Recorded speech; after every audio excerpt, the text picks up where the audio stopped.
Welcome to শিরিনস kitchen. আজ আপনাদের bread pudding তৈরি করে দেখাবো। এর আগে ব্রেড পুডিং তৈরি করে দেখিয়েছি অন্যভাবে। আশা করি আপনাদের অনেক সহজ লাগবে। চলুন তাহলে শুরু করি।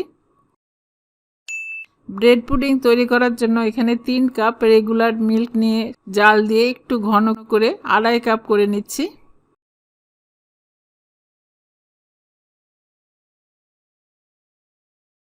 এবারে 3 পিস পাউরুটি নিলাম।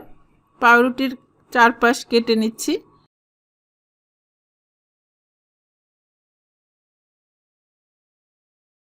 জাল দেওয়া গরম দুধে দিয়ে দিচ্ছি। ছোট ছোট টুকরো করে নিয়ে এইভাবে 3 পিস পাউরুটি দুধে ডুবিয়ে নিলাম। একটা বোল নিয়ে তার মধ্যে 3টা ডিম ভেঙে নিচ্ছি।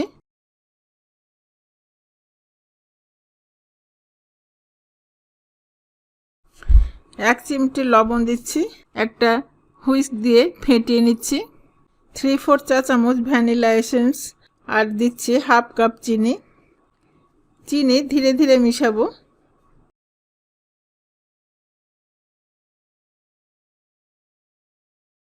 এবারে ক্যারামেল তৈরি করার জন্য একটা পাত্রে 3 টেবিল চামচ চিনি আর 2 টেবিল চামচ পানি চুলায় মিডিয়াম জালে রাখছি।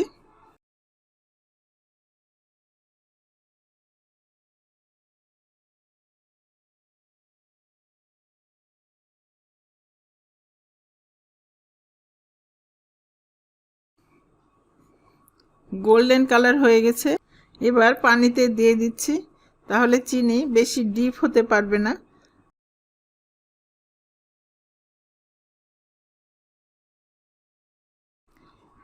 আধা ঘন্টা পর একটু ঠান্ডা হলে ব্লেন্ড করে নিচ্ছি।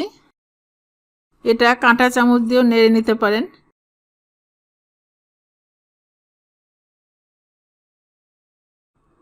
এবার ডিমের মিশ্রণ ব্লেন্ড করা দুধ দিয়ে মিক্স করে নিলাম।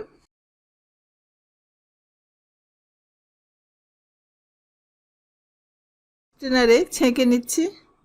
ছেঁকে নিলে পুডিংয়ের ভিতরের স্ট্রাকচার খুব মসৃণ হয়।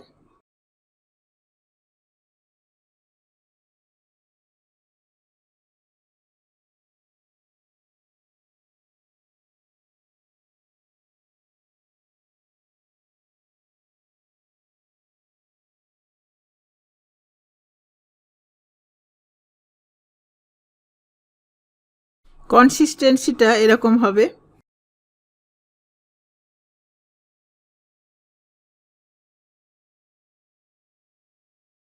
এবারে ক্যারামেল করা পাত্রে দুধ ডিম মিশ্রণ ঢেলে দিচ্ছি। ক্যারামেল করা পাত্রটা অবশ্যই ঠান্ডা হতে হবে।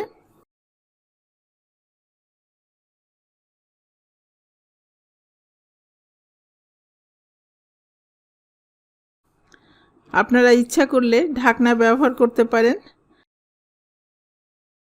আমি এখানে অ্যালুমিনিয়াম ফয়েল ব্যবহার করছি। এবার একটা ফ্রাই প্যানে তলায় কাপড় ভাঁজ করে দিচ্ছি। আপনারা টিস্যু পেপার দিয়েও করতে পারেন। একটা হাঁড়ি রাখার স্ট্যান্ড দিয়ে 3 কাপ পানি দিচ্ছি। পাত্রটা এবার বসিয়ে দিচ্ছি। চুলার জাল আমি এখানে আস্তে রেখেছি। পানি ফুটে গেলে উপরে ঢাকনা দিয়ে দিচ্ছি আর ঢাকনার ফুটোটা বন্ধ করে দিচ্ছি।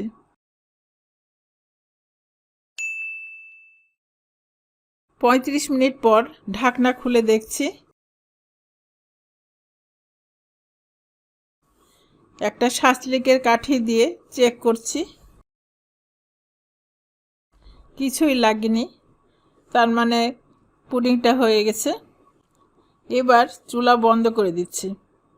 বেশিক্ষণ চুলার উপরে রাখবো না, নাহলে পুডিং শক্ত হয়ে যাবে। পুডিংটা ঠান্ডা হওয়ার পর চাকু দিয়ে চারপাশ ছুটিয়ে নিচ্ছি।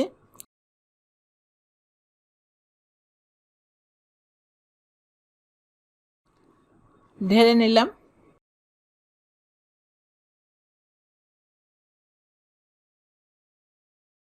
এই পুডিং তৈরি করা অনেক সহজ, খেতে অনেক অনেক টেস্টি।